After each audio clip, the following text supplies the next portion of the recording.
¿Qué tal? ¿Cómo estás? Bienvenido al canal Batalla Cultural Guerra Espiritual. Te habla Álvaro Fernández desde Montevideo, Uruguay.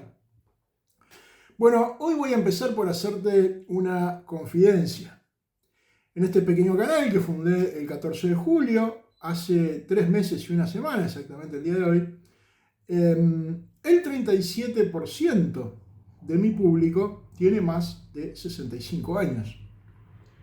El 31% tiene entre 55 y 64 años. Por tanto, alrededor del 68% de los que me han visto o me ven están como yo más cerca del arpa que de la guitarra. Y por eso creo que este video les va a venir a más de uno como anillo al dedo. Por supuesto que lo que les voy a contar sirve para todos, para jóvenes, para viejos, porque todos pensamos en el futuro. Aunque el futuro sea el día después. Vamos a seguir trabajando hasta el día que nos muramos. Vamos a retirarnos algún día. ¿Qué vamos a hacer el día que nos jubilemos? O bien, ¿qué podemos hacer para seguir activos? Para seguir, en cierto modo, siendo productivos. Porque lo mejor, dicen algunos, es un retiro activo. ¿Y quién mejor que Casiodoro para darnos un magnífico ejemplo de lo que puede ser un ocio productivo tras una vida de servicio público como fue la suya y en medio de unas durísimas circunstancias, de una durísima guerra que asoló Italia? De Casiodoro te hablé en alguno de estos videos, creo que quizás fue en el de ayer, te prometí que te iba a hablar de Casiodoro algún día y bueno, aquí estamos, hablando de Casiodoro. ¿Quién fue este personaje que a mí y a algunos otros nos resulta tan simpático y nos despierta tanta admiración? Precisamente por lo que hizo siendo ya muy mayor.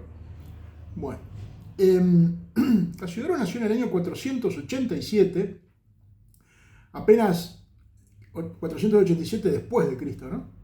Apenas 11 años después de la caída del Imperio Romano, en una familia rica, aristocrática, de origen sirio, que estaba asentada en Calabria, y allí recibió una sólida formación en artes liberales y sobre todo en gramática latina.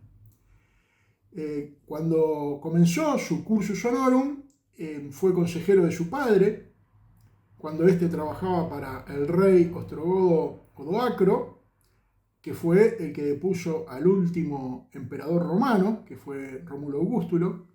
Después Casiodoro ocupó distintos cargos hasta que durante el reinado de Teodorico asumió como prefectus praetorio, que era un cargo de máxima confianza desde el que administró justicia redactando leyes, decretos y disposiciones oficiales en nombre del monarca. Cuando el emperador bizantino Justiniano decidió reconquistar Roma en el año 536, Casiodoro abandonó la vida pública y emigró hacia Rávena. Y cuando esta ciudad de Rávena fue conquistada, fue tomada por el general bizantino Belisario, a las órdenes de Justiniano, del emperador Justiniano, Casiodoro emigró a Constantinopla. A partir de la redacción de su tratado de ánima, del alma, en el año 538, Casiodoro se tomó mucho más en serio su fe católica. Pasaron los años y tras la devastación producida por la guerra, Casiodoro volvió a las tierras de su familia, en Esquilache, en Calabria, en el año 554. Y allí, sin llegar a abrazar para él mismo la vida monástica, no se hizo monje él, pero fundó el Vivarium, que fue un monasterio estratégicamente ubicado en el que los monjes podían dedicarse, además de los oficios litúrgicos, además de las obras de caridad, al ejercicio de las artes. En particular, estos monjes se ocupaban de copiar, de traducir, de corregir, de estudiar, de archivar libros sagrados.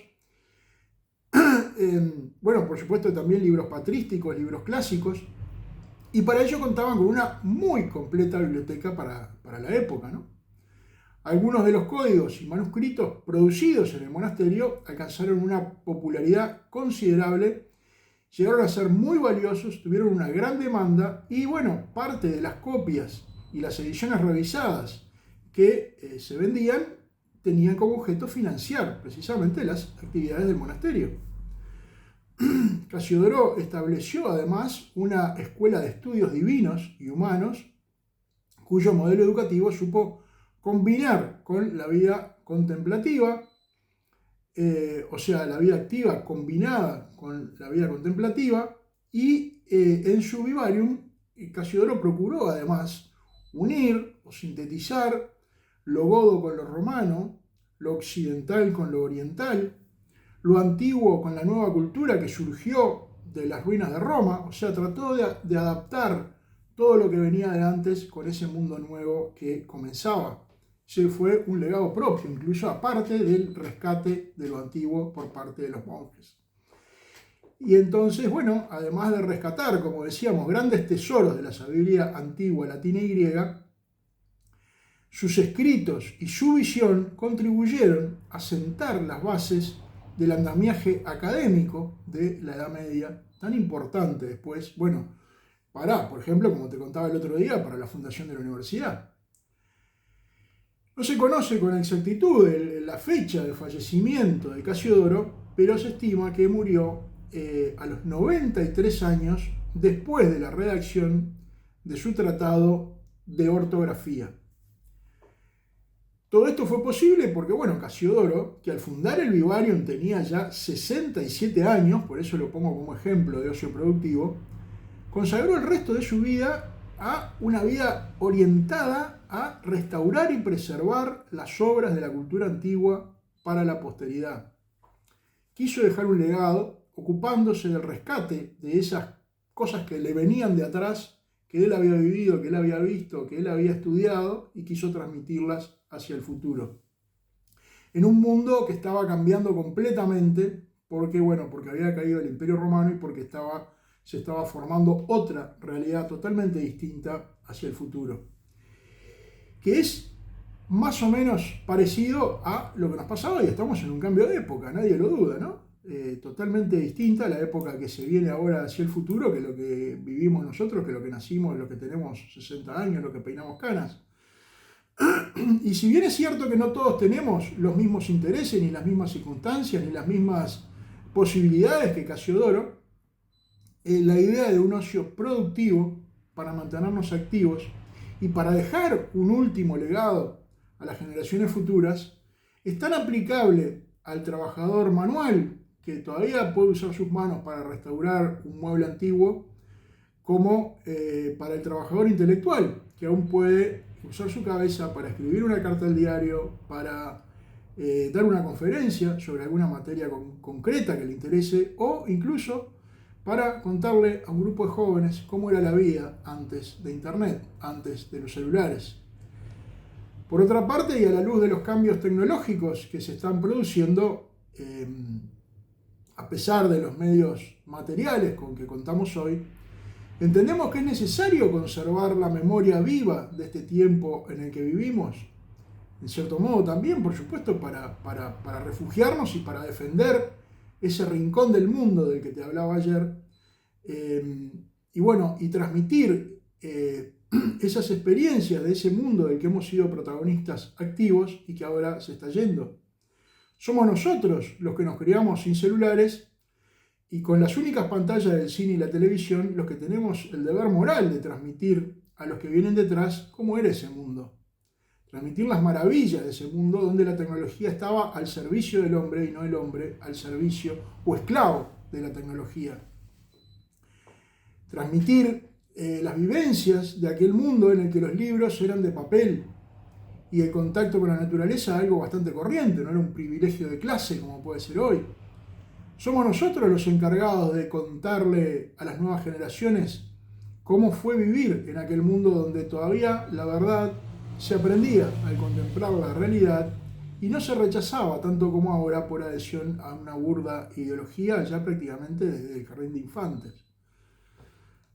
Aún es posible, creo yo, mediante ese ocio productivo, dejar un legado a nuestra familia y más allá de nuestra familia quizá, tan beneficioso para el que lo da como para el que lo recibe.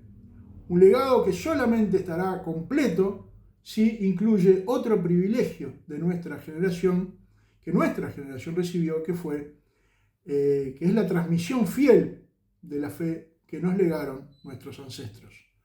Bueno, hasta aquí lo que te quería contar hoy. Si te gustó el contenido, bueno, puedes darle me gusta, puedes suscribirte, activar la campanita para recibir futuras notificaciones. Podés compartirlo con tus amigos. Muchas gracias por estar y será hasta la próxima, si Dios quiere.